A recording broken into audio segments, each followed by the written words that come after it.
Alhamdulillah berkat Allah kita masih dilimpahkan rezeki yang banyak ya Bapak Ibu, masih bahagia sehat ya. Semoga kita selalu dilimpahkan rahmat oleh Allah. Salam Alhamdulillah kita aturkan kepada Nabi besar kita Muhammad Shallallahu Alaihi Wasallam yang telah memberikan kita begitu banyak pencerahan untuk tabungan kita nanti ya.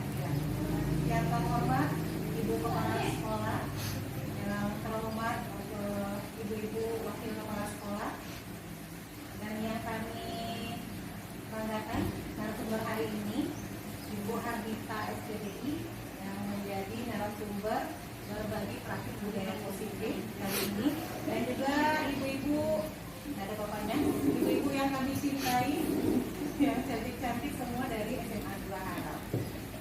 Baiklah, ibu-ibu semua, untuk tidak memperpanjang mukadimah, kita mintakan kepada Ibu Kepala Sekolah terlebih dahulu arahan kata-kata untuk membuka kegiatan kita. Bismillahirrahmanirrahim. Assalamualaikum warahmatullahi wabarakatuh. Waalaikumsalam. Alhamdulillah. Nggak perlu full ke depan, kita bisa nunggu ke belakang dulu nih, kasihan. Belakang? Bentar lagi tuh. Asapnya di sini.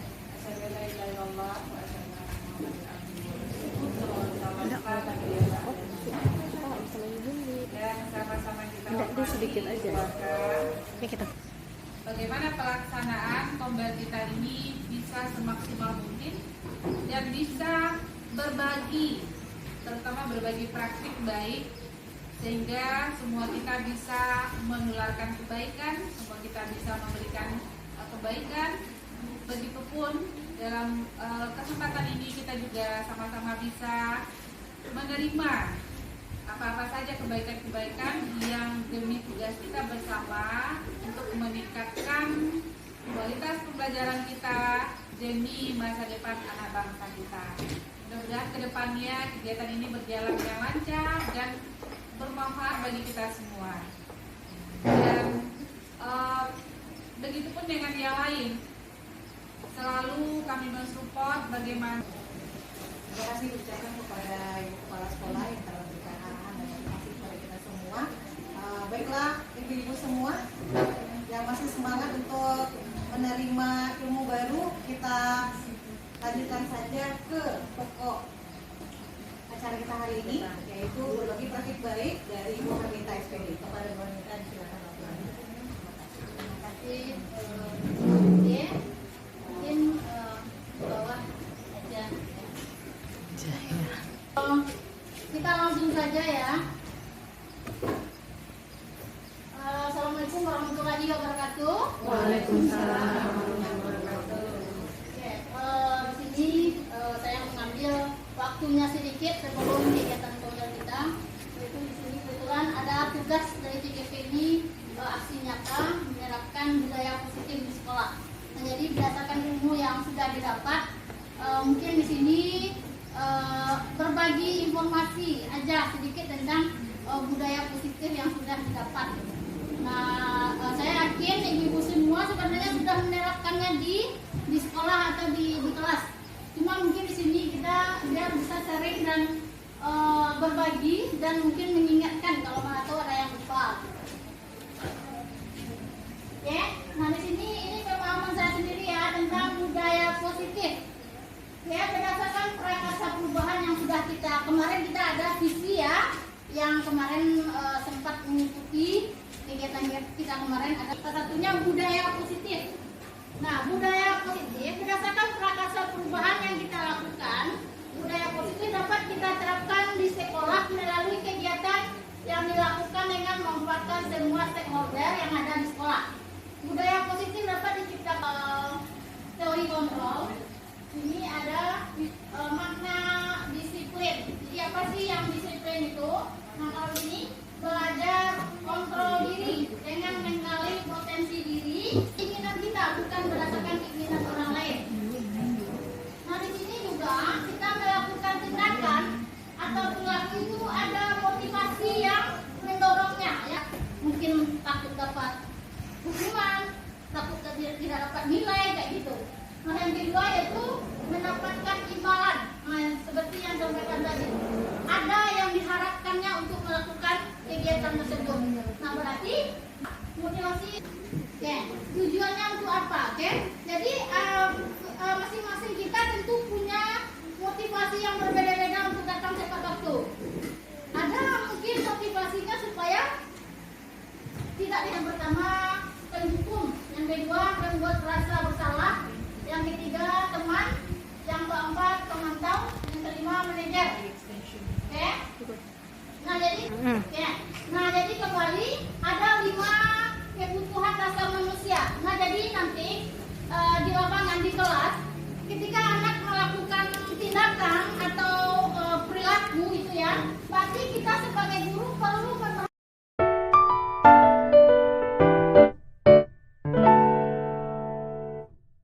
murid untuk menjadi pribadi yang berdaya seimbang dan tujuannya. Nah, jadi kita sebagai guru ketika ada siswa kita yang melakukan tindakan yang mungkin kurang sesuai dengan apa yang seharusnya, nah pasti kita perlu memahami kebutuhan apa yang sedang mereka penuhi seperti itu. Ya, mungkin kita skip dulu, kita lanjut segitiga restitusi, Ibu. Nah, jadi nanti di sini kita ambil saja bagian bagaimana cara kita sebagai guru memecahkan masalah ketika anak kita sedang mengalami masalah atau tidak sesuai dengan apa yang kita harapkan.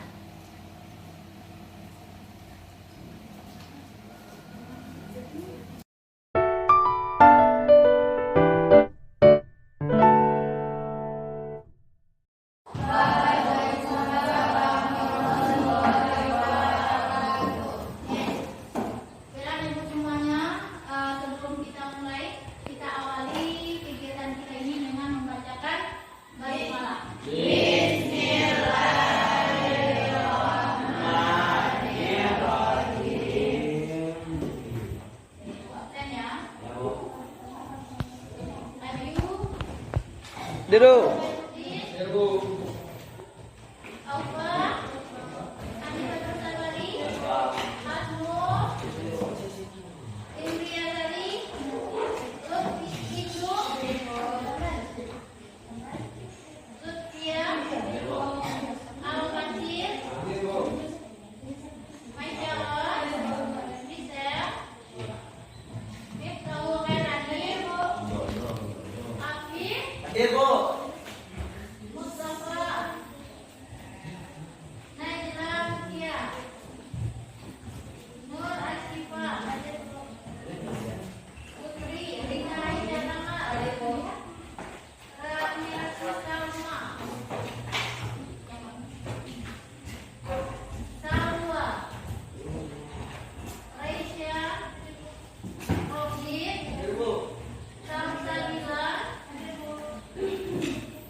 Yang sudah selesai boleh ditempel di sini dulu.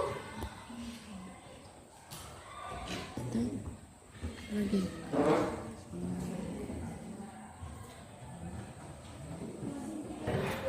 Nonton.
Jujur ini masuk ke mana? Enggak, maksudnya jujur ya.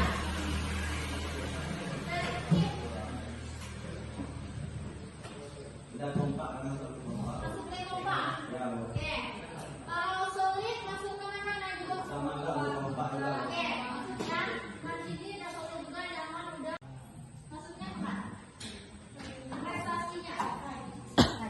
Rajin. Oke. Rajin. Kalau rajin ini kita ganti tema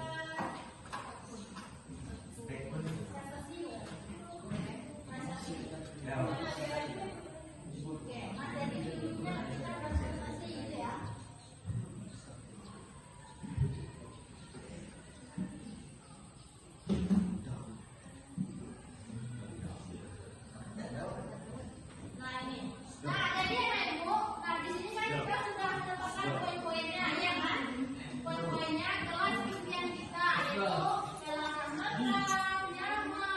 Penen. Menghargai, jujur, rapi dan berprestasi. Kira-kira apa keyakinan kita?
Tidak menjadi kekurangan teman, udah ya.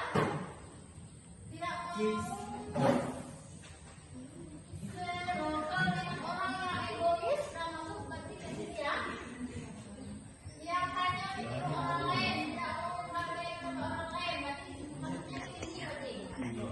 Oke, nah di sini ada juga orang saling menghargai, tidak terlalu egois dengan diri sendiri. Kelas impian, oke. Sama ya, anggotanya selalu dalam tepat waktu, berarti disiplin kan?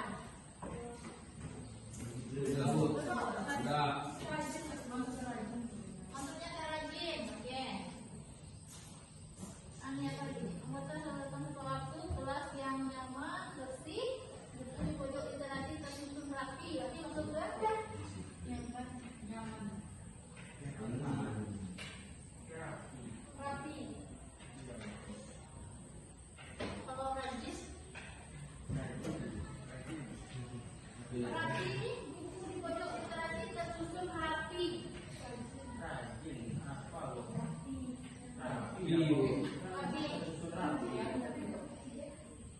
Rapi katanya rapi ya, atau disiplin gitu ya, kata rapi gitu ya. Berarti ada tenang, tenangnya masuk ke mana? Apa?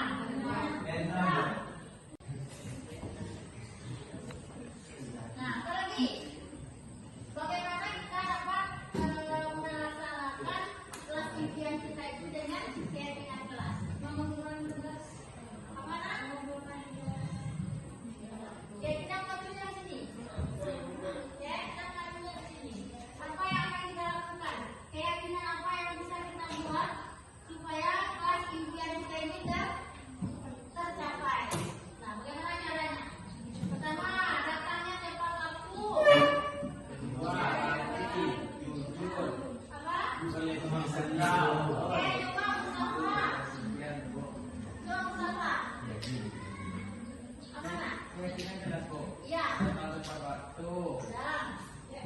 Tidak mencontek ujian, Tidak mencontek. tidak mengalih tugas temanmu,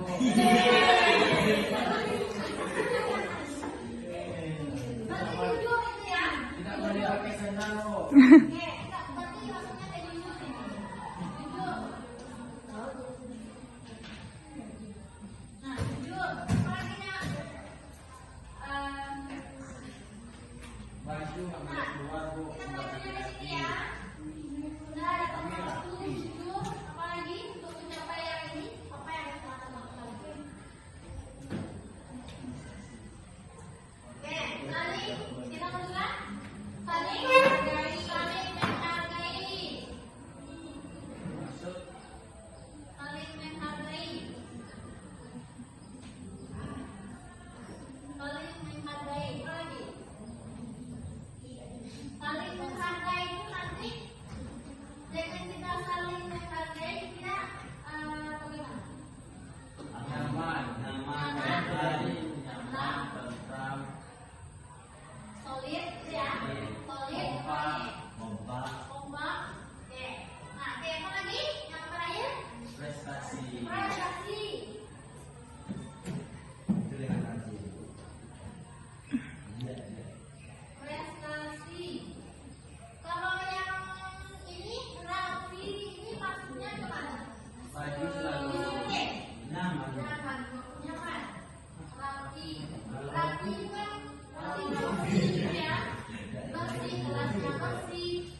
Siang Alfa. Siang Bu. Apa kabarnya? Alhamdulillah sehat. Oke, anak ibu sudah makan? Sudah. Oke, kira-kira Alfa tahu kenapa Alfa dipanggil ke sini? Tahu. Tahu, kira kenapa nak? Karena kemarin aku pakai sandal di kelas. Pakai sandal. Oke, kenapa Alfa pakai sandal ke sekolah? Soalnya kemarin itu ada nanggung 2 jam lagi. Oke, jadi nanggung ya, karena 2 jam lagi Alfa pulang itu ya. Oke, nggak masalah. Mungkin kalau ibu yang berada di posisi Alfa, mungkin ibu juga akan berpikir seperti itu, gitu ya. Nah, coba sekarang Alfa, kira-kira menurut Alfa, keyakinan kelas kita yang mana yang sudah Alfa lakukan atau Alfa langgar? Keyakinan dalam memakai sepatu atau kedisiplinan dalam sepatu. Oke, berarti Alfa sudah melanggar kedisiplinan dalam memakai sepatu, ya. Nah, jadi sebagaimana yang kita sepakati kemarin bahwa kita ke sekolah itu harus memakai sepatu. Nah, ternyata Alfa memakai sandal di jam pembelajaran. Nah, menurut Alfa, kira-kira bagaimana cara kita atau cara Alfa untuk kedepannya mengatasi masalah ini? Alfa temukan disiplin Alfa. Oke. Alfa coba kecil pelajaran itu. Oke. Nah, jadi Alfa akan mencoba menumbuhkan kedisiplinan itu ya. Berarti menumbuhkan kesadaran dari diri Alfa sendiri. Oke, yang kedua, Alfa berusaha untuk mematuhi dan menjalankan keyakinan kelas kita. Oke, kira-kira Alfa bisa menjalankan itu? Alfa coba nanti Alfa biasakan. Oke. Oke, mari kita coba. Semoga ke depannya Alfa bisa menjalankan keyakinan kelas kita. Selamat siang, Din. Siang Bu. Oke, apa kabar, Din? Alhamdulillah sehat Bu. Din udah makan siang? Alhamdulillah sudah Bu.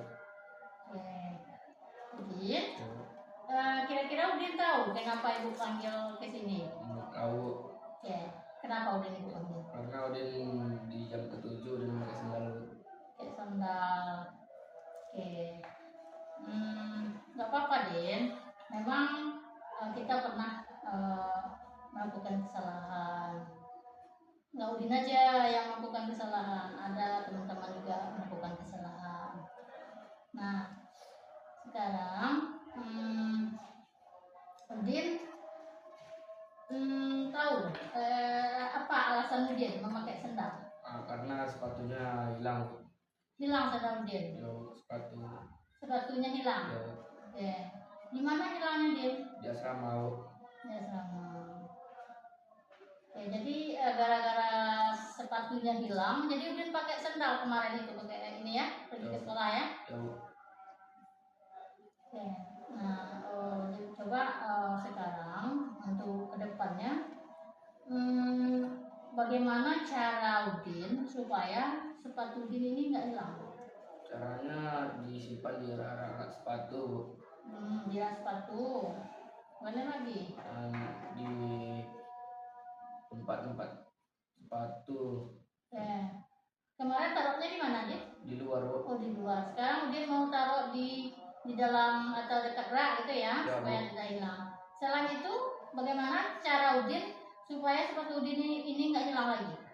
Dibuat tanda. Oh, dikasih tanda di sepatu itu. Ya Bu. Oke.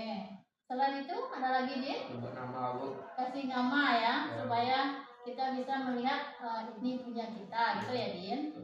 Oke, bagus. Cara Udin dengan cara yang Udin lakukan, semoga nanti sepatu Udin ini nggak hilang lagi gitu ya. Ya Bu. Nah, jadi nanti Udin pergi sekolah tetap pakai sepatu. Nah, kira-kira menurut Udin keyakinan kelas yang mana yang Udin langgar kemarin? Pakai apa Bu? Rompa Bu. Pakai Ya, sandal. pakai sandal ya. Ya, Bu. berarti bagian yang manakah itu yang Udin melanggar? Apakah bagian kedisiplinan atau bagian apa? ke bagian kedisiplinan. Oke, berarti kita kan kemarin sudah buat ini ya, keyakinan kelas untuk disiplin memakai sepatu ke kelas. Nah, Udin ternyata melanggar keyakinan kelas kita.